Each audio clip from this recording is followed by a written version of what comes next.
13h30, heure de Kinshasa. Les officiers responsables des unités de commandement des forces armées de la RDC convergent à la cité de l'Union africaine. Aux côtés des quelques membres du gouvernement et des cadres de services de renseignement, ils vont prendre part quelques minutes plus tard à la réunion du haut commandement militaire présidé par le commandant suprême de forces armées de la RDC, Félix-Antoine Tshisekedi Tshilombo. Sur la table des discussions, deux dossiers sécuritaires de grande importance. Le premier, c'est celui de Béni, avec l'insécurité qui prend des tournures inquiétantes. Après avoir suivi avec attention le point de la situation tel que présenté par le chef d'état-major général, le chef de l'État a donné des instructions fermes pour mettre fin à cette situation dans le plus bref délai. Pour enrayer cet état de choses, le chef MG a présenté au chef de l'État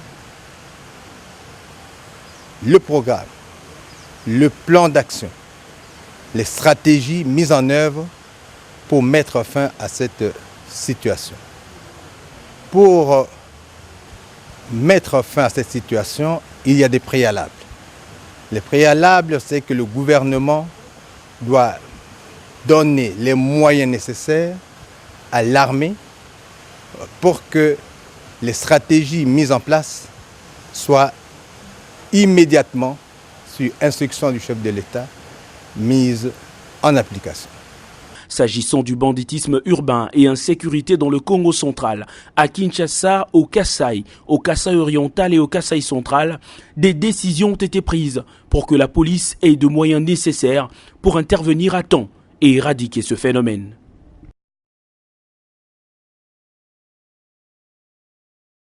Face à face ce jeudi, ministre de la Défense nationale, ancien combattant et réinsertion, délégation de l'Église du Christ au Congo, ECC.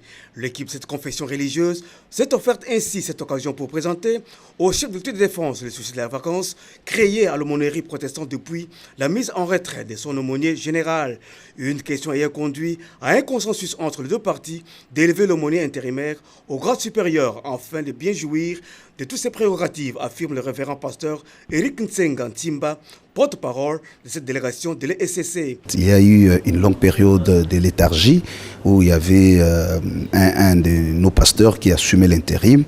Et du point de vue administratif, il était question d'harmoniser pour trouver finalement celui que l'Église propose comme aumônier en chef. Alors un compromis vient d'être trouvé avec le ministre lui-même et toute l'équipe qui l'accompagne. D'ici là, nous allons désigner un aumônier intérimaire, le temps pour nous finalement de voir celui qui a été désigné par l'Église, parce qu'il faudrait rappeler ici que l'Église, au travers du comité exécutif national, avait désigné l'aumônier Sikamo aussi comme l'aumônier en chef. Dans ces mêmes décors, ils y étaient, ils sont revenus de nouveau. Le parlementaire du Nord Kivu, notamment de Béni, de Butembo et de Lubero, ont eu à échanger avec le ministre de la Défense nationale sur la question de la situation sécuritaire dans cette partie est du territoire national. Cet instant a permis aux deux parties d'arrêter une série de mesures, stratégies et dispositions devant concourir à renforcer la paix et la sécurité des populations et de leurs biens, à écouter les uns et les autres participant à cette deuxième réunion du genre qui a connu la participation du chef d'état-major général de FARDC, le général d'armée Mbalamoussi Célestin et de son adjoint en charge des opérations et renseignements, le lieutenant-général Amici Kumba Gabriel, ainsi que de quelques officiers généraux et supérieurs de l'état-major général et du cabinet du ministre des tutelles.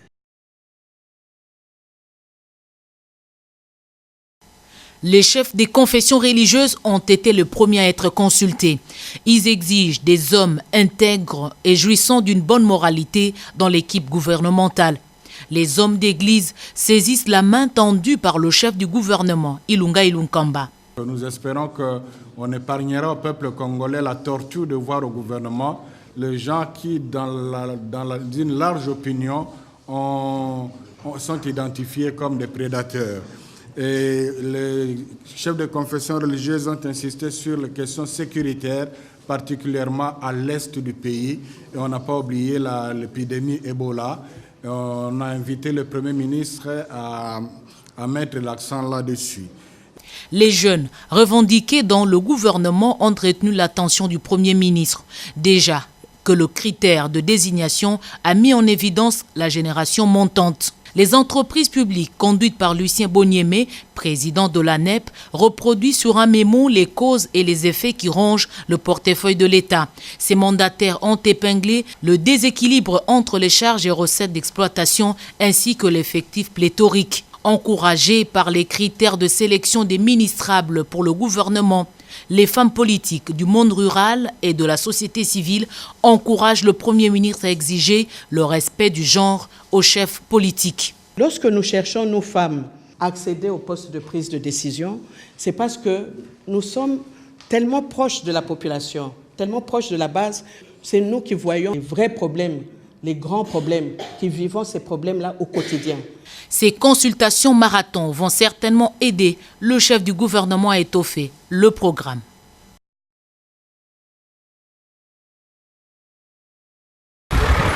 Nous sommes à Kimpoko, dans la commune de Lansele, à plus ou moins 57 km de Kinshasa, où est construit le bâtiment de l'Académie de la police nationale congolaise par la Société congolaise des constructions modernes, SCCM, en partenariat avec l'Union européenne. Le conseiller spécial du chef de l'État en charge des infrastructures, Alexandre Kayembe, a visité ce vendredi 9 août 2019 ce grand ouvrage qui est une première en République démocratique du Congo. Ces bâtiments a coûté près de 340 000 €. La sécurité de notre pays, c'est tout aujourd'hui dans les cœurs du chef de l'État, puisqu'un pays peut être sécurisé que si il est bien équipé. Quand on parle d'équipement, on parle des ressources humaines, c'est tout la police. Donc comme vous venez de le dire, dans l'histoire de notre pays, la RDC, c'est la première fois qu'on a l'Académie de la police. Donc je peux vous garantir que ces informations que je viens de recevoir vont bien tomber dans les mains des chefs de l'État. Et l'État congolais ne va pas vous abandonner. Nous allons faire de tout ce que nous pouvons faire avec notre pouvoir, de manière qu'on puisse, n'est-ce pas, vous accompagner, n'est-ce pas, poursuivre ces projets que je trouve très importants pour notre République, surtout la deuxième phase. Et puis d'autres petits soucis aujourd'hui qui ont été évoqués par l'équipe de construction, la route. On va entrer en contact avec les autorités de manière que la route qui relie aujourd'hui les sites jusqu'à la route principale sera vraiment la priorité. Le pont d'électricité est en cours, comme nous avons parlé déjà à l'ESNEL, et des loges c'est déjà résolu. Et les équipements, puisque là on ne veut pas que ça soit seulement une école mire, une académie mire où on ne voit pas des équipements, on ne voit pas des meublements. Et ça sera aussi une question qui sera traitée au niveau du gouvernement. Mais je peux déjà vous garantir que dès la semaine prochaine, le chef de l'État sera informé et il sera aussi invité, compte tenu de son emploi de temps, tôt ou tard, n'est-ce pas, de visiter ces sites. Signalons qu'à la fin de la visite de ce grand bâtiment, le commissaire général de la police nationale congolaise, le général Amouli, a remis symboliquement un plan de situation de cette académie au conseiller spécial du chef de l'État.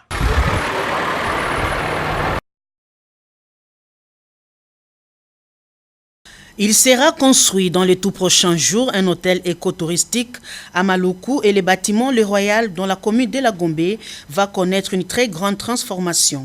C'est dans le cadre des renforcements des capacités des infrastructures d'accueil de haut niveau du secteur touristique en République démocratique du Congo. Sujet débattu au cours de la rencontre entre la conseillère du chef de l'État en charge des relations publiques, Mme Bibiche Kabengele, le DG d'intérim de l'ONT, Mme Rosette Saïba, et deux architectes belges qui ont reçu la mission de procéder au lancement des travaux. Fruit du dynamisme de la direction générale de l'ONT, après de nombreux contacts avec différents partenaires, dont le seul but de rentabiliser et de donner un nouveau visage à ces secteurs non négligeables et générateurs de recettes pour les trésors publics. Car la République démocratique du Congo étant un pays magnifique, renfermant d'énormes atouts naturels attrayants. Le tourisme est réellement en marche là-bas et attire de plus en plus de pays du monde entier. C'est ce qui explique l'arrivée du deuxième convoi de touristes par le train de Pride of Africa. 93 touristes au total de différentes nationalités, entre autres les Anglais, les Russes, les Américains, les Européens et les Africains. Tous accueillis par le ministre provincial du Tourisme et Environnement, Alain Kantenga, qui, au nom du gouverneur Richard Mouyej-Manguesmos, a souhaité la bienvenue à toute la délégation avant de se rendre sur les sites touristiques.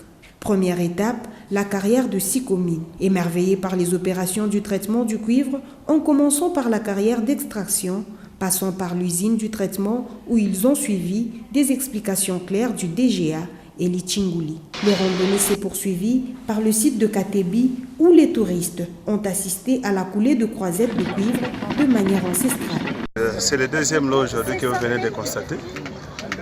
Je l'avais dit l'autre fois là que son Excellence le gouverneur de province Richard Mouyej met un accent particulier sur le tourisme. Il y a ceux-là qui pensent que les lois là-bas c'est les mines, mais non. Pour lui, il a toujours dit que à part les mines, vous avez le tourisme ainsi que l'agriculture.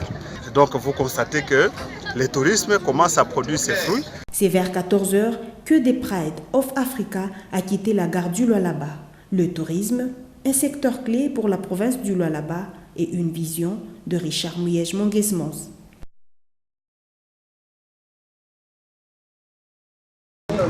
L'organisation du juge d'exécution pose problème en République démocratique du Congo s'il faut prendre référence au droit OHADA. Le législateur congolais n'a pas prévu cette juridiction siégeant un juge unique sans ministère public pour statuer sur toute demande relative à l'exécution forcée ou aux saisies conservatoires. Le constat est que le président des tribunaux de paix peuvent autoriser les saisies conservatoires en lieu et place de ceux des tribunaux de commerce et travail. Nous avons examiné en RDC parce que la CCJA, la Cour commune de justice et d'arbitrage de l'OHADA, renvoie aux États d'instituer ces juges. Nous avons regardé que le législateur congolais n'a pas organisé cette juridiction-là.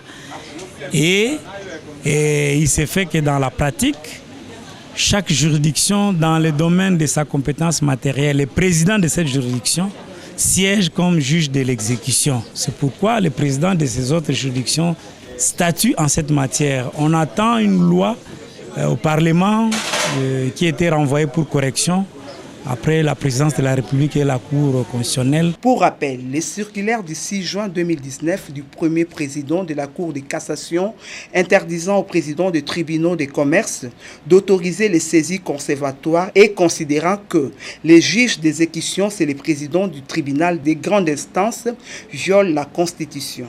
Premier invité de ce journal, il s'agit du professeur Vincent Ngonga Ndinga. Il est membre du conseil scientifique de la revue Congo Challenge. Avec lui, nous abordons ce thème, les grandes leçons de la première revue économique Congo Challenge. Bonsoir, monsieur le professeur Ngonga. Bonsoir, monsieur le journaliste. Vous avez procédé tout récemment à la publication de la revue scientifique Congo Challenge et aujourd'hui, vous venez nous parler de la comptabilité des fluctuations économiques. Mais c'est trop technique, monsieur le professeur. Tout simplement, les fluctuations économiques, c'est l'évolution de la conjoncture ou l'évolution de l'économie sur le court terme. Il s'agit par exemple de l'évolution du solde des opinions des entrepreneurs, l'évolution des taux d'utilisation des capacités installées des entreprises, l'évolution des prix intérieurs, du taux de change, du pouvoir d'achat de la population. C'est de cela qu'il s'agit quand on parle de fluctuations économiques. S'agissant des fluctuations économiques en République démocratique du Congo, quels en sont les principaux déterminants? Deux principaux déterminants ont été relevés dans l'étude faite dans le numéro 1 de la revue Congo Challenge. Il s'agit d'abord de l'efficience, entendue comme l'amélioration de la gouvernance, et le deuxième déterminant, c'est l'affectation de la dépense publique. Mais quels enseignements à tirer des principaux déterminants de fluctuations économiques en RDC? Les enseignements sont très intéressants. Mis ensemble, quand vous mettez ensemble les deux déterminants, donc à savoir l'efficience ou l'amélioration de la gouvernance et d'autre part la dépense publique, ils expliquent à plus de 78% l'évolution des principaux indicateurs de la conjoncture. Donc cela déjà nous permet de voir dans quelle mesure orienter les politiques pour améliorer la conjoncture. Je pense que vous pouvez quand même nous parler de votre plateforme qui a déjà publié une revue. Qu'en est-il?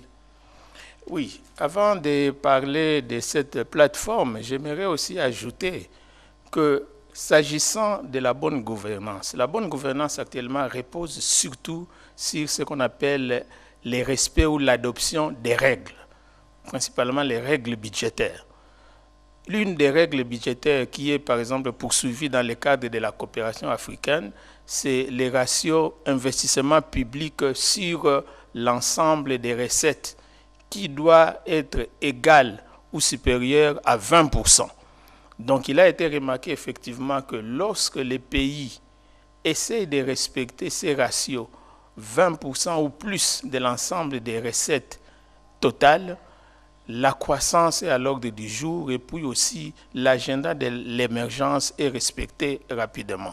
Donc je crois que ça c'est l'un des enseignements principaux. Donc combiner la gouvernance avec l'affectation de la dépense publique afin d'impulser l'émergence et partant le développement durable.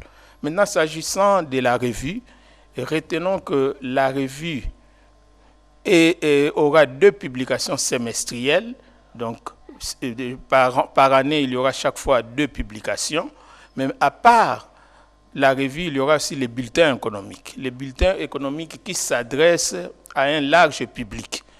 Pour les bulletins économiques, la publication sera quadrimestrielle. Donc par année, ce serait 3 fois par an, il y aura des bulletins économiques. Mais maintenant, pour la revue s'adresse à un public, disons, élitiste. Donc, parce que la revue aborde les questions de fonds qui exigent surtout l'analyse économique approfondie. Merci, monsieur le professeur. Je rappelle qu'on recevait pour vous sur ce plateau le professeur Vincent Ngonga Ndinga. Il est membre du conseil scientifique de la revue Congo Challenge. Avec lui, nous avons abordé les grandes leçons de la première revue économique Congo Challenge. Merci, monsieur le professeur. Je vous en prie, merci, monsieur le journaliste.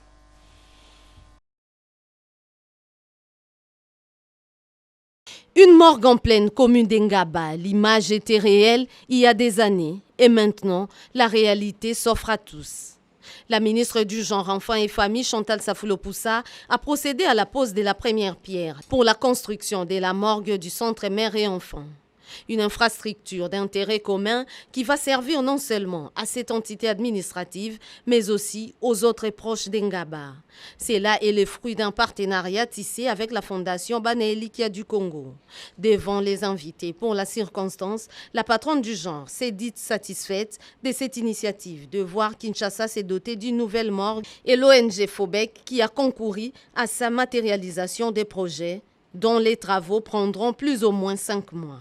Autre activité, c'est cette visite du bâtiment qui va abriter dans les prochains jours le centre de prise en charge des femmes victimes de violences sexuelles basées sur le genre. Centre qui s'inspire du centre Isange au Rwanda et va réunir, à en croire la ministre, toutes les conditions pour une bonne prise en charge dans l'enceinte même de l'hôpital mère et enfant. Dans le cadre des activités de la quinzaine de la journée panafricaine des femmes, la question sur l'intégration du genre en milieu universitaire a occupé un grand espace dans les débats sous la coordination de la ministre du Genre, Enfants et Familles. Dans sa casquette des ministres intérimaires des Affaires sociales, Chantal Safoulo-Poussa a présidé la réunion du comité de pilotage du projet d'appui au bien-être alternatif des enfants et jeunes impliqués dans la chaîne d'approvisionnement du cobalt. Projet piloté par les affaires sociales à travers le Fonds national de promotion et des services sociaux, FNPSS. C'est dans le but de trouver une solution définitive et durable à l'insécurité qui sévit au site Maniema, particulièrement dans la commune rurale de Salamabila, que le vice-premier ministre intérimaire de l'Intérieur et Sécurité, Basile Olongo-Pongo, est arrivé ce vendredi 9 août 2019 à Kindu, chef-lieu de la province du Maniema. À sa descente d'avion, il a été accueilli par le numéro 1 de la province, Ogi Moussafir Nkola. Ensuite, le patron de l'Intérieur et Sécurité a reçu les honneurs dignes de son son rang par la garnison de la police district ville de Kindu, avant d'accorder les accolades aux membres du gouvernement provincial du Maniema ainsi que les responsables des services de son tutelle. Devant la presse, le numéro 1 de la territoriale a donné la quintessence de sa mission. Il y a un conflit, vous le savez, entre la population et la société Bandro. Et aussi, avec cette prise d'otage, il fallait trouver une solution. Et comme on veut trouver une solution définitive à ces problèmes, il faudrait que tout le monde arrive. Et pour que tout le monde arrive, il fallait recourir auprès du chef de l'État. Compte tenu que nous sommes dans une période de décrispation, il ne fallait pas que lorsque nous allons nous mettre autour d'une table, qu'on ait de certains compatriotes qui sont en prison. Il y a le chef de groupement Amissi et quelques compatriotes, 10 au total, qui étaient à Angenga en prison. Et nous voulons nous mettre autour d'une table. Sans les autres, ce n'était pas normal. C'est pourquoi j'avais fait demi-tour à Kinshasa. J'ai sollicité et obtenu auprès du chef de l'État la libération de ces 10 compatriotes. Nous sommes venus avec eux ensemble dans l'avion. Vous les verrez, ils sont avec nous. Nous allons descendre avec eux à Salamabila. Nous mettrons autour d'une table avec la société Banro et puis la population pour que cette fois-ci, une seule fois pour toutes, qu'on démarre sur le bon pied. Le vice-premier ministre s'est fait accompagner par 10 présumés Maïmaï Malaïka, détenus dans la prison d'Angenga en Équateur, bénéficiaires d'une grâce présidentielle. Question de décrisper et assainir les climats sécuritaires dans cette zone en conflit. Choqués par la tragédie que vivent beaucoup d'Africains en général et Congolais en particulier dans la Méditerranée et dans la jungle amazonienne pour joindre l'Europe et les USA à la recherche d'une meilleure vie, certains jeunes regroupés au sein de l'ASBEL dénommés les jeunes éclairés ont décidé de crever l'abcès en démontrant le danger que recourent ceux qui empruntent cette voie et démontrer également les opportunités que recouvre le pays. Pour ce, il s'est tenu du 7 au 8 août à Kinshasa un forum sur le danger de l'immigration clandestine. Cette initiative consiste à stimuler les jeunes Congolais à cultiver l'esprit de créativité.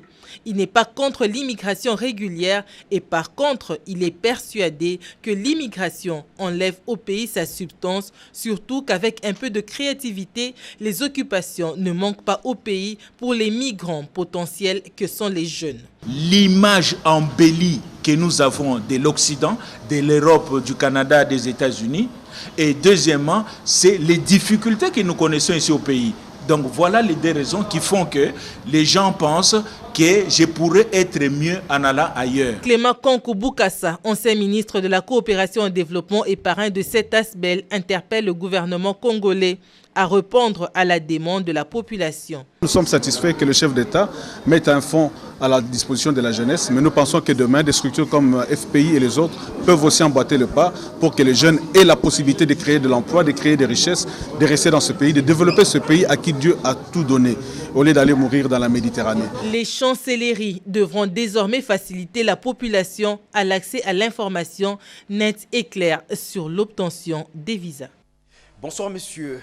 Bonsoir. Nous voudrions d'abord que vous puissiez vous présenter auprès du grand public. Eh bien, je m'appelle Sumbela, je suis pasteur de l'église La Pierre Vivante qui est située à Lemba, bypass Kimbi, et je suis père, je suis mari de quelqu'un.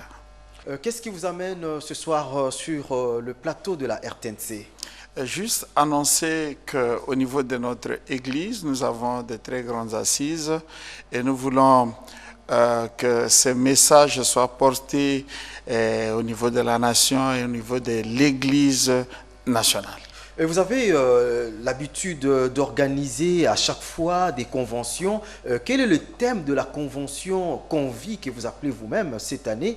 Et ça commence quand? Et quels sont les pasteurs qui sont conviés à cette grande messe? Eh bien, à cette édition, nous sommes en train de nous arrêter pour réfléchir sur les sujets toutes choses nouvelles. Et l'événement va commencer ce dimanche 11 et il se poursuit jusqu'au dimanche 18. Nous avons 2 vacations le soir à partir de 17h et la matinée, c'est pour les ouvriers de l'église à partir de 8 heures. Quelle est la particularité de cette convention cette année? Cette année, nous voulons vraiment appeler à tous chrétiens congolais et tous serviteurs de Dieu congolais et à tout homme à réfléchir sur la possibilité de pouvoir tout renouveler, de pouvoir tout rénover, de pouvoir apporter des choses nouvelles ou travailler dans une entreprise des choses nouvelles. Y a-t-il d'autres hommes des dieux qui viennent de l'étranger qui seront conviés à cette convention? De l'étranger, non, mais nous avons beaucoup de serviteurs de Dieu considérés de chez nous. Nous avons des professeurs d'université, des docteurs. Nous aurons le docteur René Fouti qui sera avec nous. Nous aurons le docteur Meme Dingadié, qui est le secrétaire général académique à l'UPC et de la faculté de théologie. Et nous aurons le pasteur Roland, le pasteur Jean-Baptiste et bien d'autres. Votre dernier mot, si vous pouvez également aussi nous donner l'adresse exacte de l'endroit où se tiendra justement cette édition de la Convie. L'église est située sur l'avenue Kalalanzao, numéro 32. Nous sommes au croisement de Bypass et l'entrée Matete au niveau de Kiimbi. Je voudrais dire à tout celui qui me suit que nous sommes ici pour donner à chacun une occasion de s'arrêter et de réfléchir. Peut-être que le traditionnel, l'ancien, nous conforte, mais les nouveaux devraient pouvoir nous défier et nous convier. Et ces assises vont nous donner l'occasion de réfléchir sur les nouvelles choses et de savoir que Dieu lui-même travaille à amener toutes choses vers les nouveautés. Merci. Nous recevions pour vous le pasteur Gross Sumbela. Merci, pasteur, d'être passé. C'est moi qui vous remercie. Merci. Face aux enjeux politiques de l'heure liés à la formation du gouvernement du peuple, la base du regroupement politique AFDCA, ville de Kinshasa, sort de son silence et s'adresse au président de la République, chef de l'État Félix-Antoine Tshisekedi Tshilombo. Restant dans la logique du slogan du combat du garant de la nation, le peuple d'abord, la base de l'Alliance des forces démocratiques du Congo et alliés, regroupement politique, cher à Modesto Bahati, rappelle ce qui suit. Votre action est orientée par le slogan « Le peuple d'abord », socle des garanties et du respect de l'état de droit, primauté à la légalité. C'est à quoi l'opinion nationale et internationale place sa confiance en votre pouvoir. Votre gouvernance devra bannir toute prime à l'illégalité et à l'illégitimité. Les quotas au gouvernement connus légitimement à l'AFDCA devra profiter uniquement à l'AFDCA, dirigé conformément à l'article 7, paragraphe 4, du protocole d'accord portant sa création par le président statutaire, l'honorable Modeste Bahati Lukwebo. Interpelle votre autorité en tant que garant du bon fonctionnement des institutions à rappeler à l'honorable présidente de l'Assemblée nationale et à l'honorable président du Sénat leur obligation de neutralité en tant que chef des institutions. Les présidents fédéraux de la ville de Kinshasa réitèrent leur attachement et soutien au président national et autorité morale statutaire du regroupement politique AFDC allié, l'honorable Modeste Bahati Lukwebo, comme cela se témoigne par toutes les fédérations qui, tous déterminés, restent solidaires et loyaux derrière leur autorité morale. Les présidents fédéraux de la ville de Kinshasa annoncent à l'opinion publique l'organisation, en date du samedi 10 août 2019, d'une marche de soutien au président national et autorité morale du regroupement politique AFDC allié et de réclamer les quotas proportionnels de 5 postes au gouvernement auprès du Premier ministre. Après les 4 fédérations de Kinshasa, les femmes membres du regroupement politique AFDCA et associations affiliées ont battu le pavé pour faire entendre leur voix au chef de l'État Félix-Antoine Tshisekedi Tshilombo et au Premier ministre Ilunga Ilunkamba face à la situation politique qui prévaut dans notre pays à la veille de la sortie du premier gouvernement Tshisekedi. Tout a commencé au siège du regroupement par une petite prière et un petit briefing. Ces femmes, dans leur mémorandum, demandent l'implication personnelle du chef de l'État en tant que garant de la nation pour décourager les tentatives de violation des lois de la République par des gens bien identifiés qui veulent créer le dédoublement inavoué du regroupement politique AFDCA. L'AFDCA, dûment représentée par son président et autorité morale Modeste Bahati Lukwebo, seul mandataire statutaire tel que reconnu par le ministère de l'Intérieur, doit bénéficier du respect de l'unicité. Nous, les femmes du regroupement politique AFDCA, nous sommes venus faire entendre notre voix auprès de son Excellence, Monsieur le Président de la République, au regard de la situation politique qui prévaut dans notre pays.